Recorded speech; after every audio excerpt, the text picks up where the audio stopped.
I like that foot positioning. I feel like I'm in the same position almost that I would be if I were doing a barbell row. And it locks my hips into position, and I can't get my... Which foot would you have forward? Would you have the rowing foot? Or the, I'd have the left one forward. So you would have the opposite foot of the rowing foot. Yeah, if I do that, then I get my hips involved. So this way I can't twist my hips. You know what I'm saying? Gotcha. What's up, guys? Welcome back to Blood, Sweat, and Gear with coaches Skip Hill and myself, Scott McNally. All of our programming is brought to you by TrueNutrition.com. Use our code THINK over there for high-quality, third-party tested supplements. You get a discount with our code, and it helps to let them know that you support what we're doing. We are also brought to you by Patreon. Thank you guys very much for supporting us through Patreon. We've got a couple Patreon questions today, and we are brought to you by SupplementSource.ca for Canadians. They have great deals that change week to week. Skip, we got listener questions. We got the live stream. You guys can comment on the live stream, and you brought us a topic here, basically. Let me see if I can pull. I also learned from the last show with Dr. Dean that I'm not fat. I just had some gluten right before I came on, so I'm holding a little bit of water. I'm just inflamed. Is that what it is? Yeah. All right. So I'm not fat. What are we looking at here from Backzilla? Who is that, by the way? Who's doing those rows? Isn't that I don't? Sean it's Ray? Small. I thought it was too. But it's so small. I have my glasses on, but it's still small. I say it's Sean Ray. He did train kind of, I'm going to blow it up in the final version, but for us, it's a very small little video. Yeah. Yeah, and he did. Ballistically probably isn't the best word, but relatively speaking, compared to the 2024 version, I think we can all agree that exercises, rep tempo, rep speed, they're very controlled versus the 90s, maybe even early 2000s. I mean, I could go back to my own training. I have my own training still on YouTube from, the early 2000s. You know what? I had pretty good control, though. I don't think anybody would say I was too terribly ballistic. So I guess it probably would be the 90s where it kind of changed towards the end of the 90s. I don't know, because think about Ronnie and...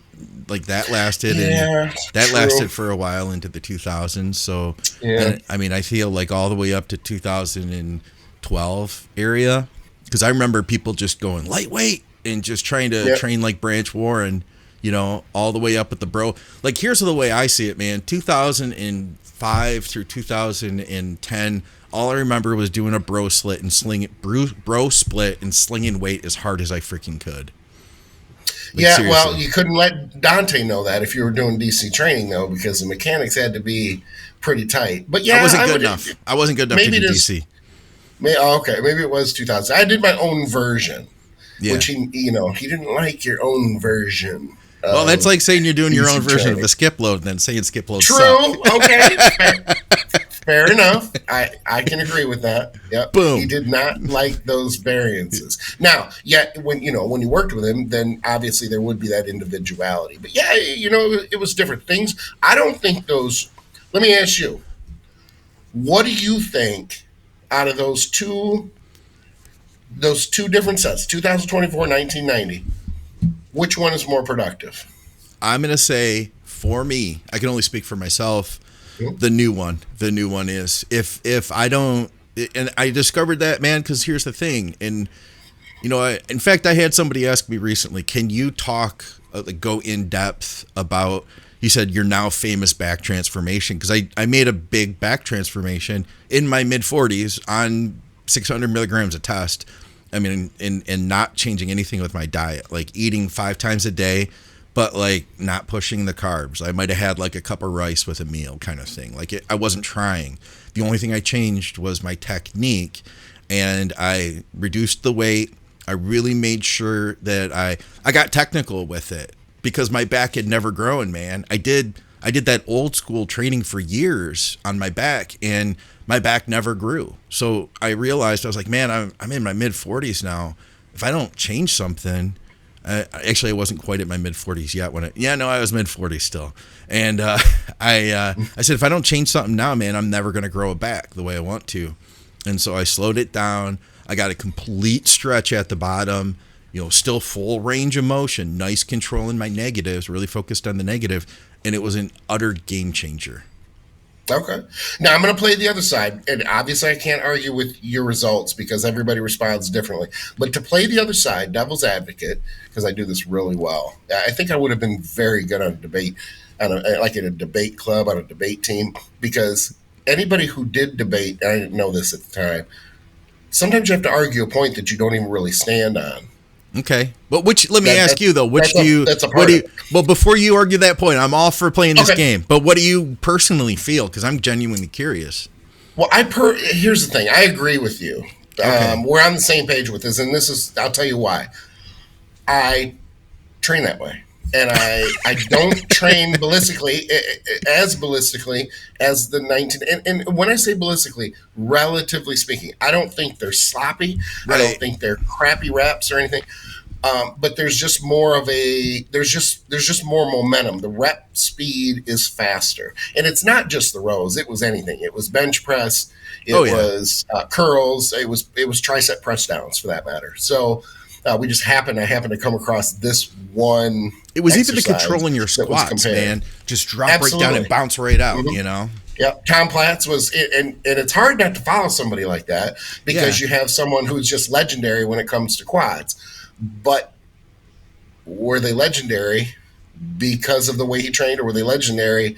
He could have trained any way he wanted to, and they were going to be legendary. Kind of a Johnny O back issue. Is it from the deads, or is it just the fact that genetically he was superior at doing deads, so he did a lot more deads and was very good at them?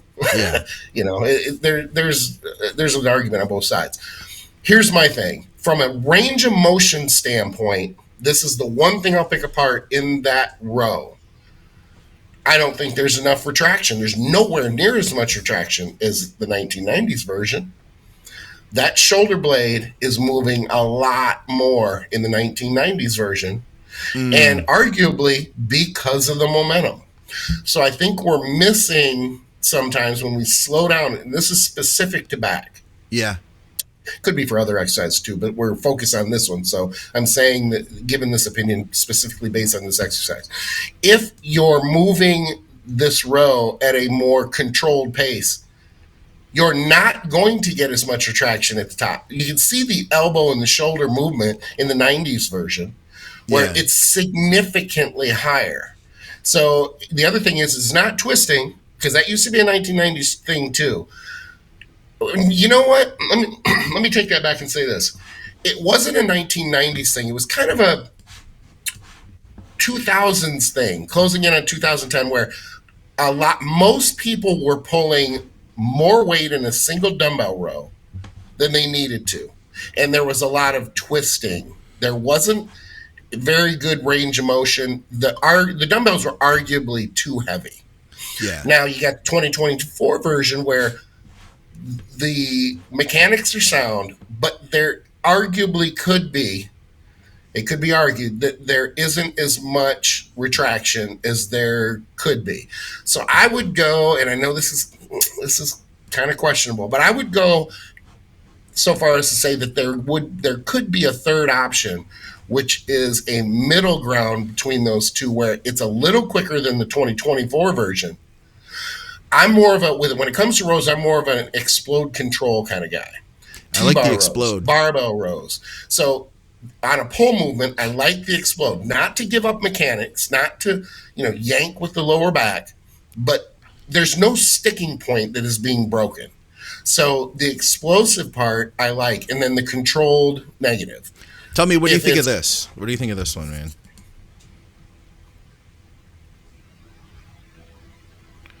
Give it. I think I might be. I at like the end that of the one second. better because it's a higher. There's more retraction there. The only thing, and this is me being incredibly just OCD nuanced. Yeah. I would have that leg forward. I don't like my leg forward. Like it. Yeah, I know people don't like it. I like that foot positioning. I feel like I'm in the same position almost that I would be if I were doing a barbell row. And it locks my hips into position, and I can't get which foot would you have forward? Would you have the rowing foot? Or the, I'd have the left one so forward. you would have the opposite foot of the rowing Yep. foot. Yeah, if I And do you know that, why? then I get my hips involved. So this way I Okay. can't twist my hips. You know what I'm saying? Gotcha.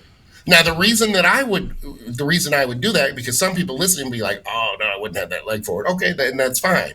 It's more a preference than anything else. I am so old school that in the 80s we did dumbbell rows on a bench. You had your knee and your hand on a bench. So it may just be preference because that is how I started doing them. Yeah. So it may be more familiar. Now, if you go back to that set that you were doing, the only thing I would argue is, yes, it may feel more like a barbell row, but it can't, because there is no way that you could have that weight that far out in front of you on a barbell row. God, no. It would, not to mention, man, I that's either, I don't know what that is. It's either 125 pounds or it's 150. I'm not sure which one, but I could not hold double that period that far out without destroying my lower back. My lower back would be destroyed holding it that far out. There's no way I could do that, man. Well, and that's one of the reasons I got away from doing one arm dumbbell rows. There's two reasons. Number one, they make so many machines now that you don't have to do it. But two is, remember, I had chronic lower back issues. So pulling with one arm, even braced, was not going to work. I'm the opposite. For me, pulling with one arm, I'm doing better because I can brace with the other. Versus if I'm doing a barbell row, then I just have to rely on my lumbars, you know? Yeah, my posterior chain. I would be just screwed. Like I'd be sore in my lower back, and my lower back would be tight for 3 days. So, and that's the individuality, you know, of those things too, and how they become nuanced, and you know, leg slightly forward, which leg forward, how you're bracing, whether you're bracing on a bench or whether you're bracing on something higher. Some people like the other leg forward, the rowing leg. Yeah. Yep. And there's no way I'm doing that. Now, it could be, again, that I tried it and it was a lower back issue and I just stayed away from it. I'm not sure. Now, I'm a big fan of dumbbell rows on a high incline bench 2 at a time. But that's getting into, it's another, you know, completely different exercise. But doing something, remember, I don't like to do one side at a time. Yeah, that's right. Absolutely. I'll do a left, right type thing. So sometimes I'll alternate the dumbbell rows when I have both of them in my hands, and I do the same thing on any type of hammer row. I don't always do it, but I will do it because it allows the lower back support. Yeah. And it allows me, and think about it, when you're going left, right, you are essentially doubling the time under tension, because while you're rowing one, the other one is being held in the stretched position. Yeah. So it doubles the length. There's no way to do those without straps. I'm not huge on straps, but there's no way that I can hold that grip when I'm alternating left, right. Because if you're at 12 or 15 reps, that's 30 reps of rowing. It takes a long time to get through that set. All right, we got a bunch of listener questions here, and we got some stuff in the live stream too. Guys, if you're watching live, you're welcome to comment with questions. We'll try to tackle them on this show. And by the way, too, we can use questions for the next episode. So comment on YouTube, and we'll tackle your questions on the next show.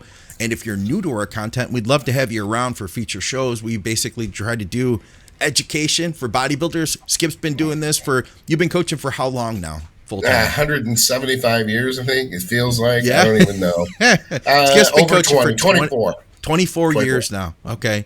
And I'm at almost 15 years now. So we're both trying to share as much education as we can. It'll be this year coming up, Skip. It'll be my 10-year anniversary of being full-time independent, of saying F you to the man. So I'm kind of excited about that. Let's see, 16. F you to the man for me, my anniversary would be, it was 06, so 16, what is that, 18 years? Yeah, 18. Wow. Official, S Corp, and paying taxes, and, you know, that sort of way. Change from a side hustle to a legit income. I was making an income before that, but, you know, I was riding it as long as I can. Of course. As long as I could, yeah. Of course. Yeah. So anyway, guys, we'd love to have you along for all of our stuff. Let's just jump into the live stream here from Ricky. He says, can you guys talk about the difference esters? So this is a pretty simple, or excuse me, I don't want to say simple. We're all at all different levels. A pretty basic question. Different esters of Masteron. I'm grabbing a bottle and thinking of which ester is my favorite. Thanks. So he's, I guess, wondering what ester of Masteron to go with. So maybe, I guess, what are the differences, Skip, to give him the basic foundational information about esters between, what do we have, Masteron propionate and Masteron enanthate? Yeah, dipropionate and enanthate. I mean, it's if there's another one, I should know, but I don't. So no, I think that's it. Dipropionate and enanthate. And again, I've said for a long time, I'll say again, I prefer shorter esters. If you're going to make a change, it's harder to make a change to pull the dosing down with a longer ester, and it takes longer for them to hit. So I prefer propionate. Now, when you're running a lot of stuff, and it's in a prep, and you might have more voluminous injections and more frequent injections, sometimes it can be nice. Or nice to have a longer ester. If I'm gonna use a longer ester, I'll admit that it will be with a primobolan and EQ. I don't scoff at you using EQ, but given the chance of, like, say, Sustanon or Cypionate, I'm going Cypionate all day. And I'm a 50-50 guy. I like to run Cypionate with propionate in roughly a 50-50 ratio, whether it's off season or not. I just like the shorter esters. I don't want to hold any more water than I need to, which is the main reason I don't like DECA. And people will argue that NPP isn't terribly or all that much shorter than DECA, True. But it's shorter. Yeah. So, and I respond so much better to NPP and don't hold as much water. Now, people don't get the same size either. You notice that? People True. Don't get the DECA dick or whatever, from that as absolutely. much. And so that's another main argument that, okay, yes, it can be argued that the esters aren't, radically. It's not like you're dealing with an enanthate and a propionate. Yeah.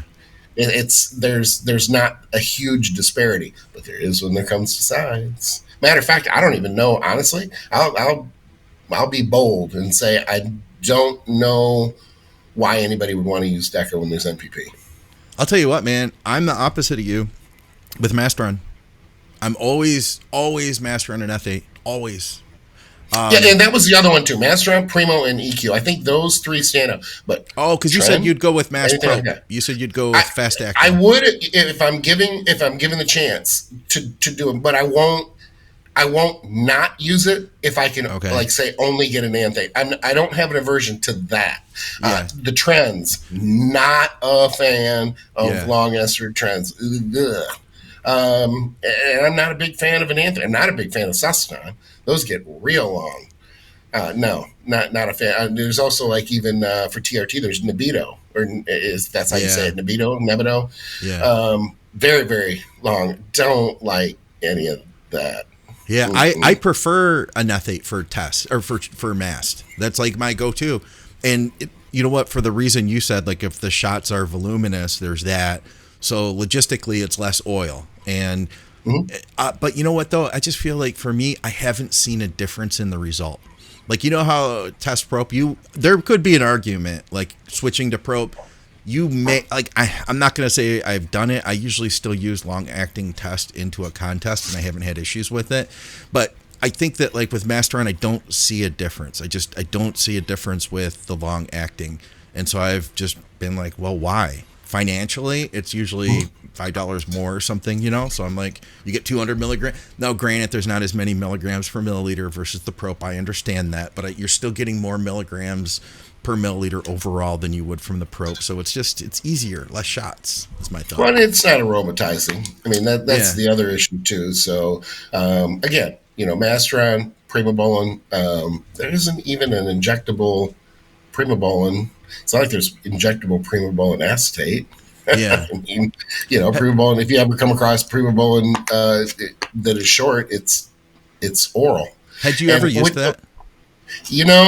I have, but you have to use so much of it because they're not terribly strong. Right. The original Primobolan, didn't it come in just ridiculously small? I want to say like 2 or 5 milligram tabs. This is years ago, so it's hard for me to remember. But we're talking very, very small handfuls of Primo tabs. Yeah. Pretty much. That's where you just dump all the bottles into a protein jug and you don't even count them. You just, like, every day you just reach in and you just grab, like you would with nuts in the off season.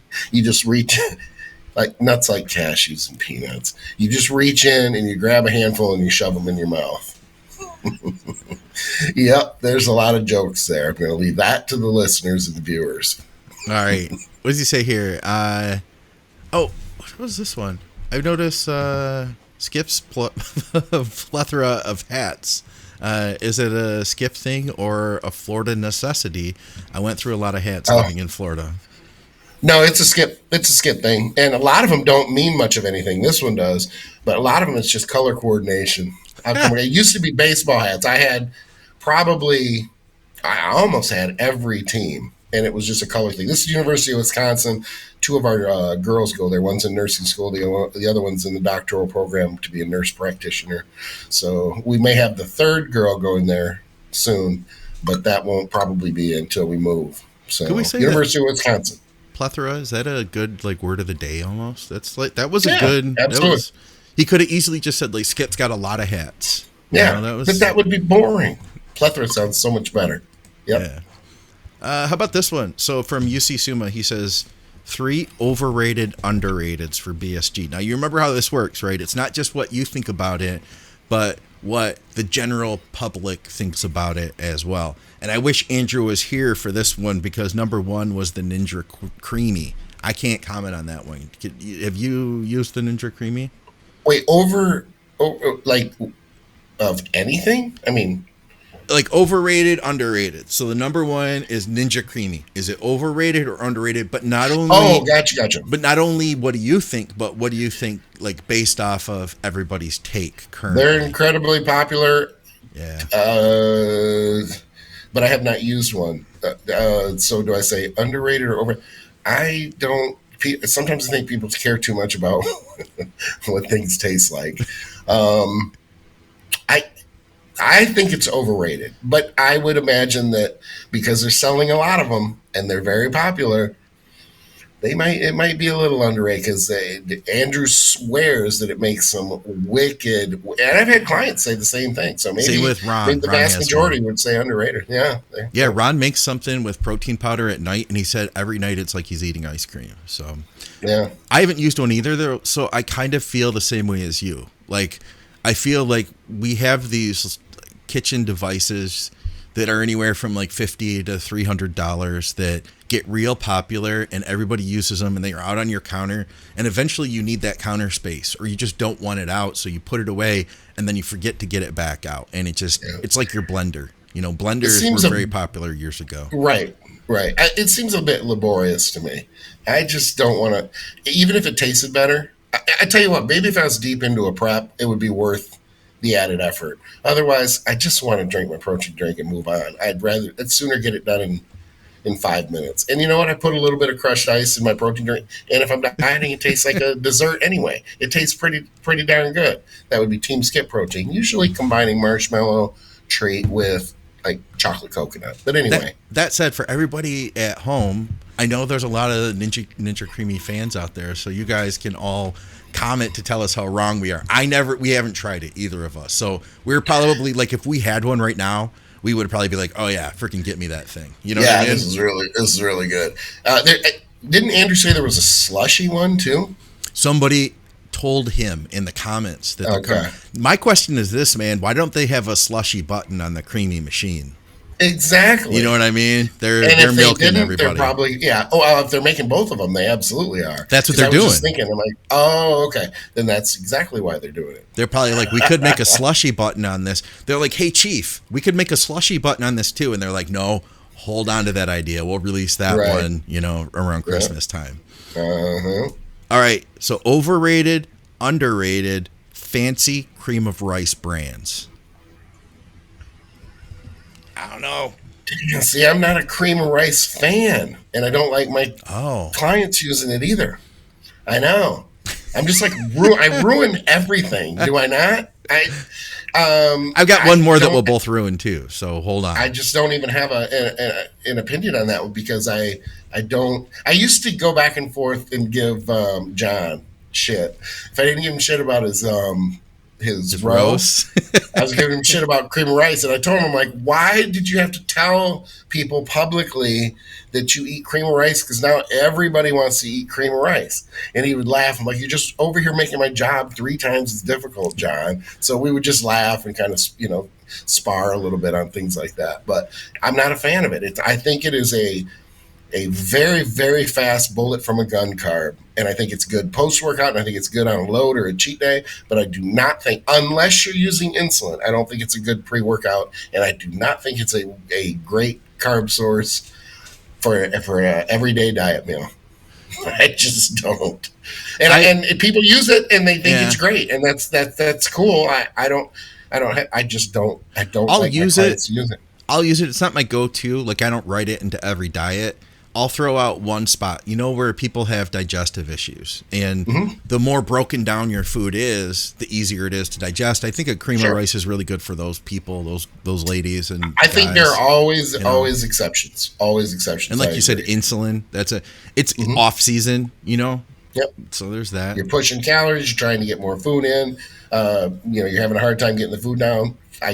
Things like that I totally get. I'm okay with cream of rice, try to avoid it. I don't know about the fancy brands. I get like the Uncle Ben's or whatever that is at the grocery store, and that's as far as I go. And then the third one, which neither of us I don't think have any experience with, kratom. Overrated, underrated. I think it's a horrible idea. Okay, so overrated? So yeah, I would say highly overrated, and I just think it's a bad idea. We already have, most of us have addictive personalities anyway. Yeah. Addictive traits. I just think anything that mimics an opiate. I just think is a bad idea. Now, I guess if you're coming off of other things or you're trying to get away from other things, that's completely different. Yeah. That's like, smoking and using Nicorette or something. I don't know. Maybe that's a horrible parallel. But if you don't use anything and you just want to use something I think it's a bad idea. They had it as, and I know they still do, I believe, they have it as pre-workouts. Like, instead of getting a stim pre-workout, use the stim-free pre-workout. And I think I have a problem with that because I've seen it in the past. There were these little blue bottles. I'm sure some of you guys know what I'm talking about. And it would be on the counter at the gym. And it said like stim-free pre-workout, $3.99 or whatever. And my fear with that would be somebody like you. Yeah, okay. If you're going to put something in your body, you should be responsible for reading the label and knowing what the ingredients are. But I think people you kind of have like a sense of like, my gym isn't going to sell me something that is kind of narcotic-y. Questionable, yeah. That's a good way to put it. Narcotic. Yeah, narcotic. Yeah, I did not expect to get something in my pre-workout that is going to be addictive. Slipped me a Mickey, at the gym. Right. Yeah, I'm not a fan being in recovery. It's not for me. I don't know, because here's the thing. I talked to somebody that is, she's in bodybuilding. She's in recovery too, and she works at a treatment center. And I said, like, well, what if people weren't like you and me? And she said, well, it's not her take. I'd have to get her on, which we were going to try to do at one point. But her take was, she was like, it's not like, because I said, guys like that, they can go out and have one beer, and that's fine, And she's like, well, it doesn't compare to one beer. It's more like a comparable to doing something like it's just a high kind of effect. And I know, guys out there who use it, whatever, I'm not for it. Yeah, to each their own. That's more power to you. I'm not going to say you're wrong if you're using it, Right. In fact, I could care less, as long as you don't interfere with my life, you can do what you want. In fact, I think that's the way all drugs should be, honestly. I don't know about you. He meant couldn't care less. What did I say? I think you said you could care less. I did, didn't I? Thank you. That's one of your pet peeves, isn't it? Well, it's not a pet peeve. I just want to make sure that people understand what you're saying. I couldn't care less. Thank you. I could not care less. All right. Okay. In regard to the challenges of feeding a bodybuilder, have any of you guys experimented with adding high amounts of fats? For instance, adding olive oil or coconut oil to a shake due to the caloric density of the fat. I'm curious to see the effect as the added volume, as the food volume overall could drop substantially to get his calories in, I guess is what he means. Yeah, I think it's a great idea. Peanut butter works real well in a shake. If you're on the go, convenient. I'm not a big fan personally of adding oil because I think there's there's always a limit. If you add a little bit of oil to something like a rice chicken dish, I put some avocado oil or macadamia nut oil or something. Yeah, okay. If you start to get up into a tablespoon or two, you might be greasing the pipes a little bit too much, and you might find that might not be terribly GI friendly. I found that limit, Skip. I found that limit. Yeah. What is that limit, by the way? I don't know. For you. I went way over it. Over it. I was okay with like a tablespoon or two, and then that tablespoon or two just turned into like a guzzle. Like just like I basically had I put it in my shake, and I just was like, I'll turn the bottle and just like goop, goop, goop. Okay, that's enough. I ended up doing it was over a half cup of olive oil. That was over the limit. Yeah. Here's the best analogy I can come up with. Okay, you have kids, and you have like a water slide at your house because you have a lot of money, right? And it's not just a water slide like you run like one of those old ghetto ones where you put like dish soap on the runner. This is a pipe. This is like a giant plastic, like almost PVC type. It bends, it goes through all this, all these twists and turns, and you want your kid to go through really, really fast. Yeah. Put oil on that with the water and watch how fast that kid goes through the pipes and the turn and comes flying out the other end. That's what's going to happen to your bowels if you put too much oil in there. If you look in the toilet afterwards, you'll see literal, like the same oil that he put into your shake floating around is also floating in that water. So then you have to, and that's a very, very good point, because then you have to realize, there's no way that all digested. No. That was not absorbed and assimilated. So then you're taking in calories that you don't even know what you use because you clearly didn't use it all and you clearly didn't digest it all. So not a good call. Unless you can keep it in a smaller amount. Now, at least with something like peanut butter, you're combining that with some carbs, with some incomplete protein, and I make the note that it is incomplete protein because I cannot stand when food companies... 6 grams of protein?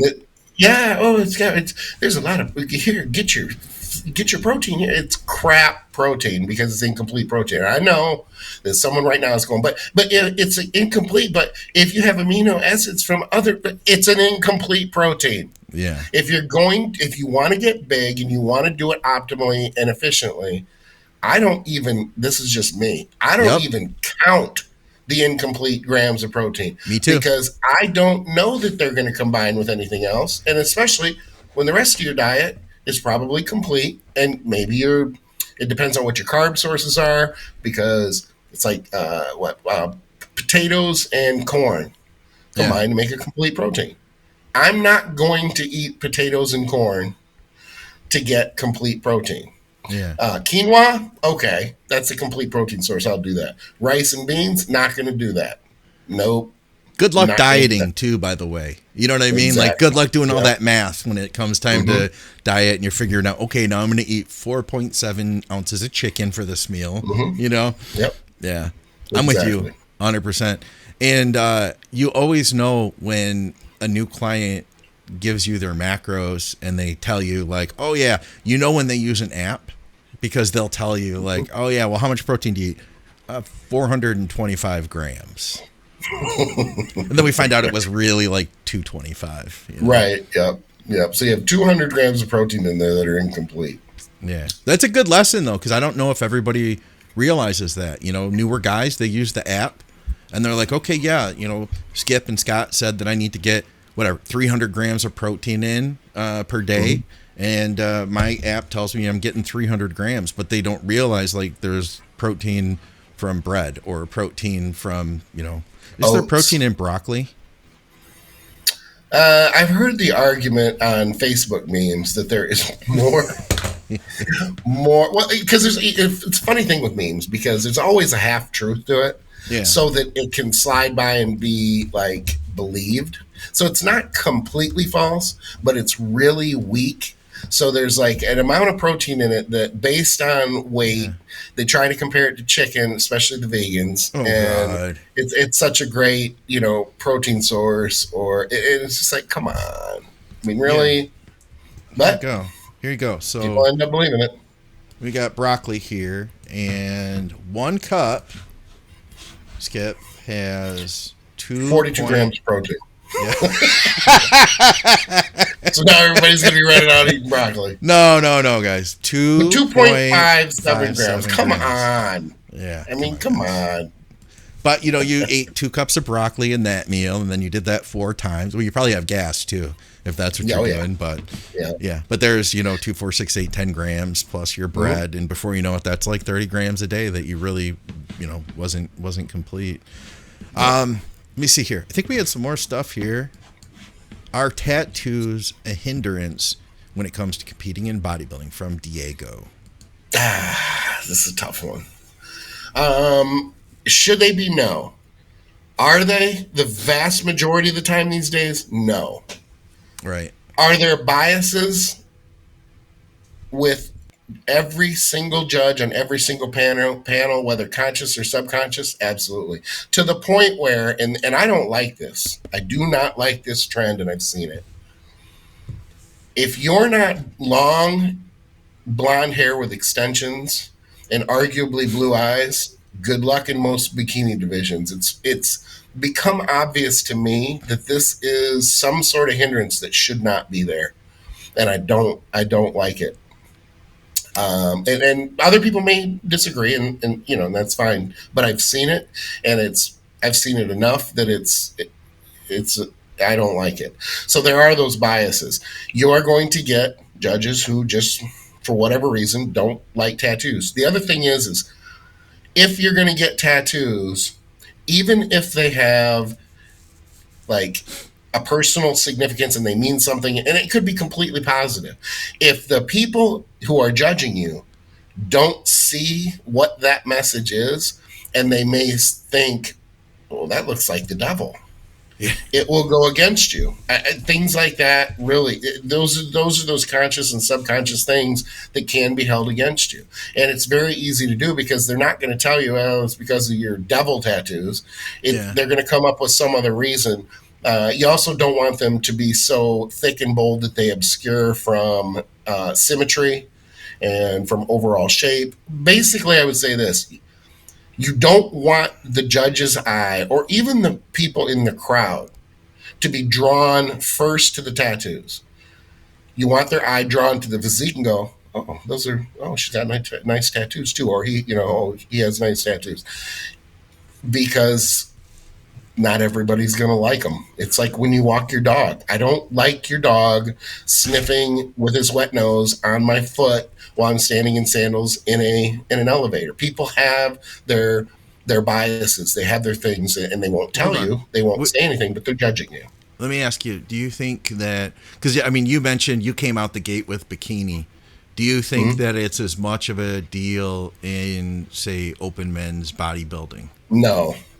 Unless it gets in the way of definition or symmetry. Like if you have your chest and back and a full sleeve that is dark, like it's damn near black and it's only on one side, I mean, you could look at it and go, that's not terribly aesthetically pleasing. But what does the physique look like? If the physique is just dominating, then it won't matter anyway.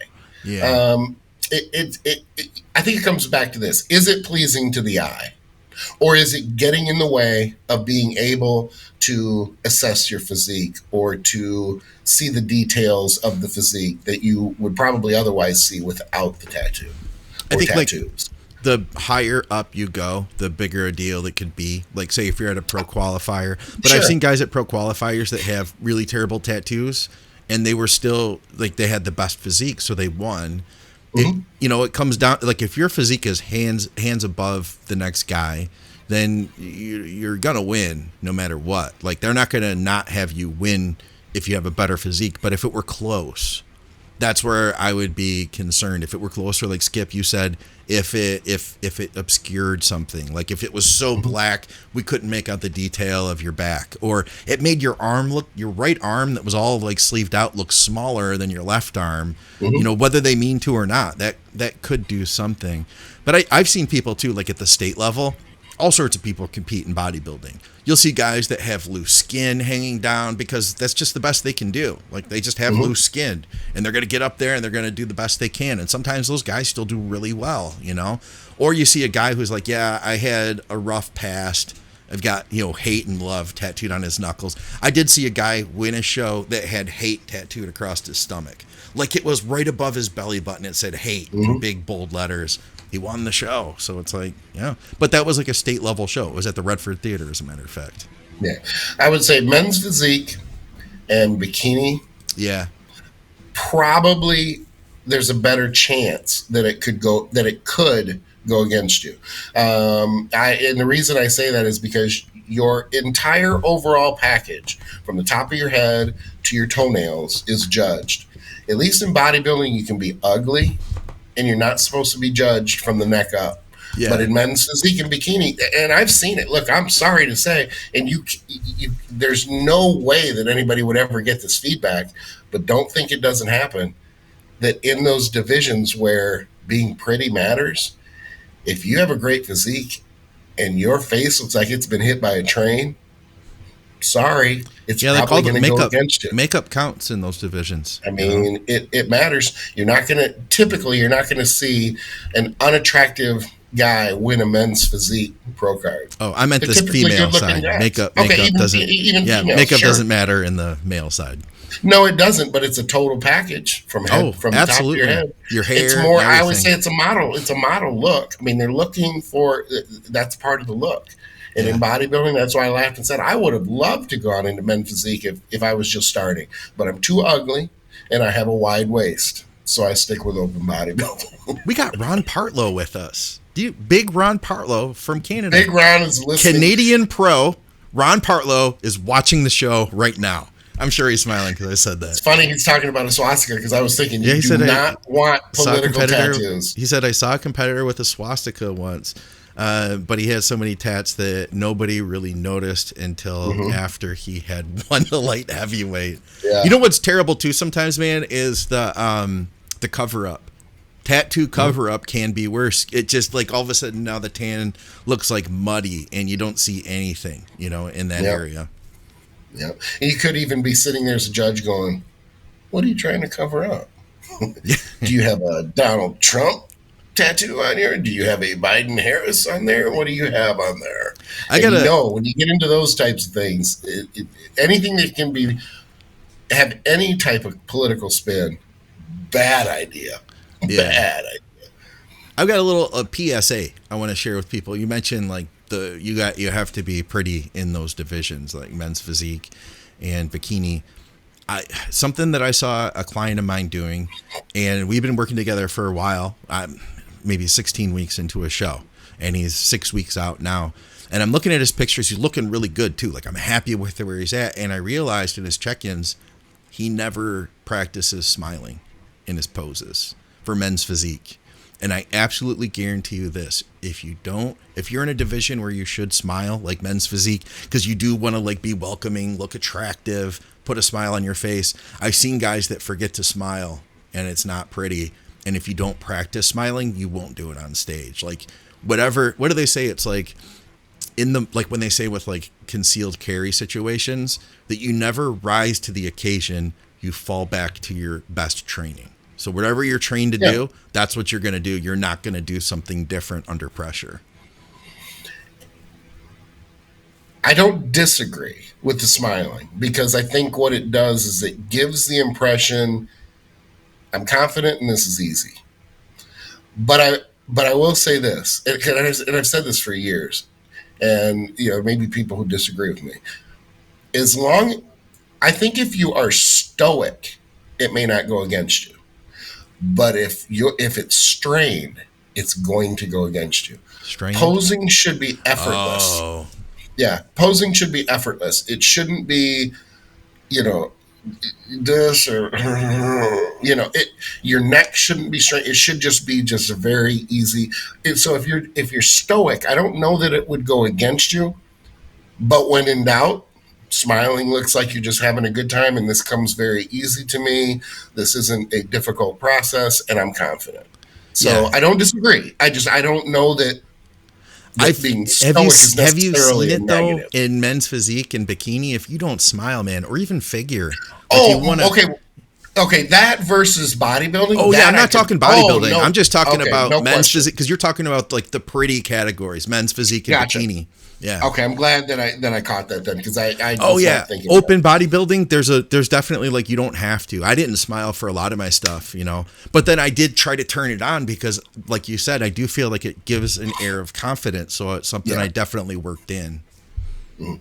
Yeah, definitely agree that the overall complete every single thing that you're wearing, your color of your trunks, the skin tone, your hair, it all matters. And that's why I don't like that so many of them are blonde, blue-eyed. I don't like that a whole lot. I mean, it's to the point where you can't even really you have to have extensions. They all have to have extensions.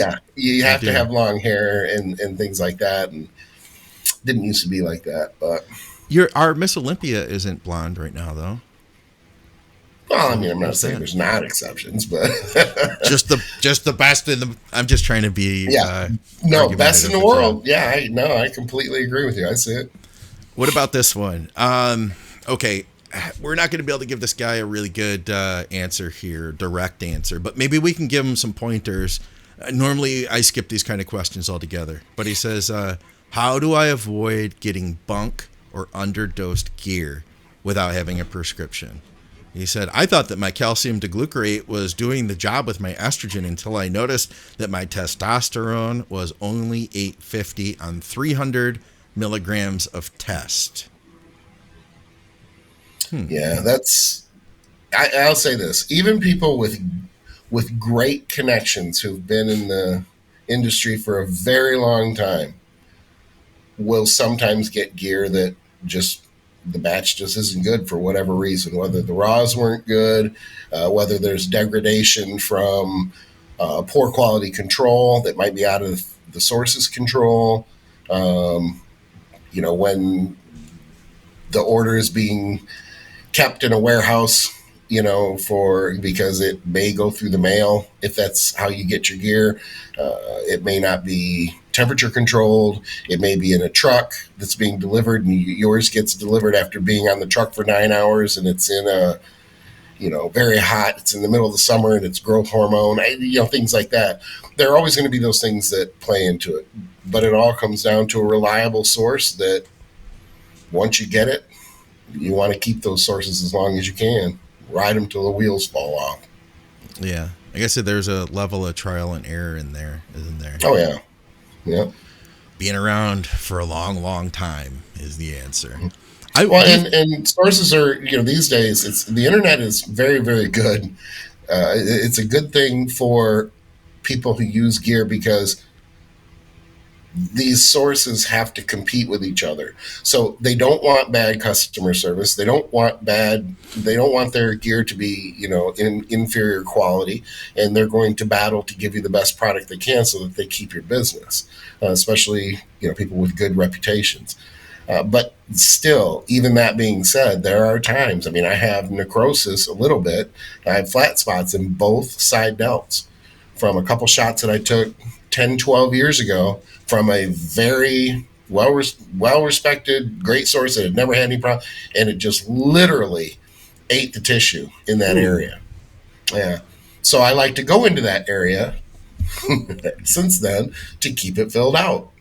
So when I drop down to TRT, it's very, very flat in those areas from that tissue being basically eaten up a little bit. Not to mention, do you remember, what nobody does anymore? Back in the day, Skip, do you remember that you had to literally get everything you wanted for your cycle all at once? Like everybody, in order to, if you're going to run a cycle, you needed to have like, well, at 8 weeks, I'm going to add this for my contest prep. And, 16 weeks, I'm going to do this. I'm going to make this switch to pro. You better have literally everything lined up, or else you're going to not count on actually having it by the time the show's there. Because it's going to take like 90 days, 4 months for you to get your stuff versus nowadays, things are definitely different. I won't get into details, but I'll say that. I still strongly recommend. Oh yeah, everything. But do you notice how many like newer guys don't? Oh yeah, and I get frustrated with clients all the time because I'm like, you got to be kidding me. We talked about this. You're my guy can get stuff real fast. Exactly. Yeah, everything from the jump, so that it's one less thing you have to stress about, be worried about, concerned about, or I have to bitch you out about because you're not prepared when you could have had everything at once. Well, I didn't have all the money. Okay, well, I don't know. Get it all and have it all and be ready to go, and then you can forget about it. That would be like if we were to make a list of just like contest prep 101, I would say that would be on the list. Like have all your gear together at once before. Mm-hmm. Yeah. And people will argue sometimes too, well, I don't want to end up with extra gear because money. So I get that. I understand that there are motivations and reasons, but still, you're opening up all extra these gear? Things to happen. Well, even look, I don't even go so far as to say this.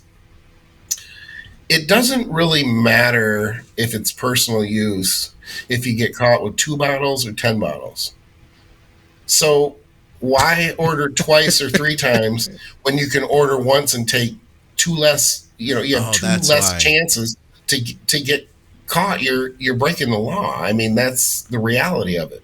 And I think sometimes people who have been doing what we do for a long time kind of take that for granted, like become a little bit complacent, like I'm going to pick up my stuff. The whole industry, the whole industry, man. Everybody in this whole industry, every Mr. Olympia, they're all, not all, but some of them are hottie. Things are different when the kids were young. I would look out, and this is like young, like this is like early 2000s, mid 2000s. I would look out at the mailbox because we had like a unit mailbox, for different parts of the neighborhood. I'd look out the window and I'd see the postman coming, and I'd be like, is there anybody in the bushes over there? I'm not going to get it today. I'm going to wait until Sunday. I'm going to get it. He's looking out his 4 a.m. Exactly. Woodchuck to gray squirrel. Woodchuck to gray squirrel. And if anybody gets that reference, you can't Google it because that's cheating. If you get the woodchuck to gray squirrel, post right now what it's from. Yeah, please do, because I don't know either. You get bonus points. You get bonus points for that because that goes back to the 90s. And I'm not going to say it. Somebody will probably Google it. But anyway, it's something that, it has always been an issue where I just think, will this be the time? But it's not as bad these days as it is when you have young kids and you live in a neighborhood of, $800,000 homes, and you just don't want that knock at your door with sirens and guns drawn and everything else. There were at least now it'd be like, the old man bought himself some gear, got himself in trouble, that sort of thing, versus the kids. Why is daddy going to jail? Well, dad's a dumbass. He's a meathead. I got one for you. All these things for years. How about this one? Quads. Volume versus weight. 20 reps with lighter weight or 12 reps for heavier. I seem to get that wonderful leg pain more from days with high reps. I had my best. This is just me. I had my best quad growth from high rep. It was basically during the DC times, but it was my own version of DC where I was doing 15 to 20 rep sets, closer to 20, to failure. Like the last 3 reps were like, just kill me. Just get me out of here. This is horrible. Going to failure at 10 reps, 8 reps, even 12 reps. That's one thing. Going to failure for legs above 15 reps and closer to 20 is just another level that it's just horrible, horrible, vicious training. But it worked. Holy crap, did it work. You know what I never really thought about either until literally just the last year. I did a progressive overload podcast with Dusty, and he talked about how if you're focusing on progression and you're progressing in the say 8 to 10 rep range and you can't progress anymore, one of the tricks is to change the rep range to 15 to 20 reps. So you're still progressing, but now you're going with lighter weight. The likelihood, and I don't know why I never understood this before, the likelihood of you progressing, like if you can get 19 reps, the likelihood of you getting a 20th rep is a lot higher than if you're, say, doing a double and trying to get 3, right? Agreed. Like that makes easy sense. So the same would stand true with the likelihood of getting 20 reps when you can get 19 versus getting 9 when you're trying to, getting 10 when you're trying to, getting 10 when you're able to get 9. There's a mental fortitude involved with failure at the higher reps that there isn't with the lower reps. Because you hit that 10th rep and you're just done. Like you just physically can't. Right. You can eke through a little bit, but then you're done and you have to put it down. The amount of grinding is so much higher at that 20th rep. I don't want to say that there's no mental fortitude, so I do need to change that because clearly training to failure at 10 reps is still brutal. What it is when you get to the higher reps, at the lower reps, you just physically can't move the weight. Yeah. At the higher reps, you have a better chance of connecting with that psycho part of your brain, not changing the mechanics or anything, but you can sometimes convince yourself that you can't get another rep. But at the higher reps, a lot of times you can. It becomes, it's the body will not go where the mind has not already been. And I know that's very, very old, but it stands true that it becomes so much more psychological than physical in the higher rep ranges. I agree 100%. That's all we got, Skip. That's all we had. Oh, maybe we had one more from live stream here. Let me make sure. Gamboni Law. He says, any tips to increase back width? Yes. Size in general. I don't think it's an exercise thing. It used to be that we had the width exercises and we had the thickness exercises. And much like yourself, I have narrow clavicles. I do not have scapula that want to open up real wide. I see my wife do a lat pull and her wings come out, her scapula, and I'm like so jealous because mine are flat. Genetically, I just have always had a hard time with back until I started rowing more. And when I started rowing more, my back got wider because it just got bigger.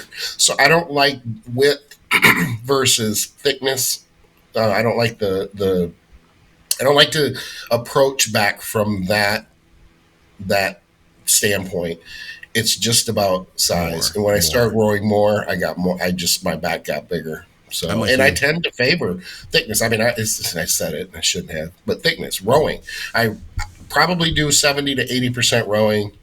And I mean, think about it. The lats themselves, when the scapula don't move a whole lot, lat development, the lats by themselves don't really make your back. Think about it, from a structural standpoint, there's just more lats. So I ended up with really good lats, but that didn't do much. And then you see guys who do deads all the time, and a lot of times they have weak lat development. Yeah. And once you create an imbalance like that to where your upper back is so strong and your erectors are so strong, you're going to have a hard time bringing up lats because the other muscles want to take over. It's very similar to having strong delts, especially front delts. Because a lot of people who will have a weak chest tend to have stronger and more developed shoulders. Yeah. And good luck bringing up your chest, and especially upper chest, if your shoulders are already down, because they want to do that work. So it's tough. Once you create that imbalance, it gets harder and harder to fix that imbalance once it's there. I'm 100% with you, and that's all we've got, guys. Appreciate everybody tuning in, and we need questions for the next show, so definitely comment below with questions. Comment with questions for Skip. You can ask more questions about his hats. Hats and cats. That's going to be the next podcast. We forgot to do a word of the day in the last episode. We can do surreptitious now if you want.